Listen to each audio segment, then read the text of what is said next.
I think in your book you highlighted a very important point in the same context, and I quote, "Democracy is unlikely to take root and flourish when those who may challenge the authoritarian order must first calculate the potential personal material cost of governmental retribution."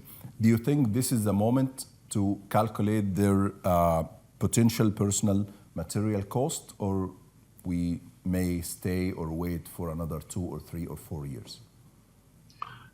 Osama, it's really impossible to predict that. Clearly, given the economic circumstances and clearly the profound insensitivity of President Sisi himself, and the callousness with which people are treated, let's say when roads are built, virtually next to their house, and the idea that this is in Egypt that most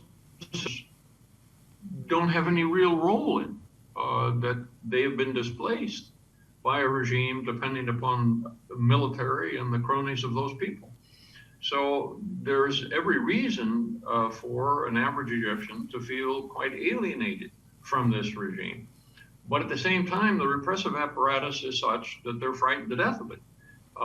So if that fear were to be substantially reduced, then I think you would see reactions of a pretty serious sort.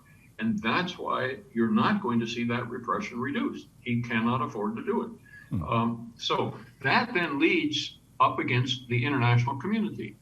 And the international community is increasingly disenchanted with this government. It's disenchanted with its human rights abuses. It's disenchanted with its economic performance. It's disenchanted with its military dominance. And so the squeeze is coming from the outside, not from the inside. But that outside squeezing over time then begins to empower inside actors who see that the man is isolated. And so he's in a box. And the new agreement just signed with the IMF may be an indication that he realizes that and is trying to figure out a way out of this box that he built for himself. And whether he can do that or not, I don't know. I doubt. Very few political leaders can recreate the political system which, brought them to power and change course dramatically at this stage of their rule. It's not impossible, but it's very difficult.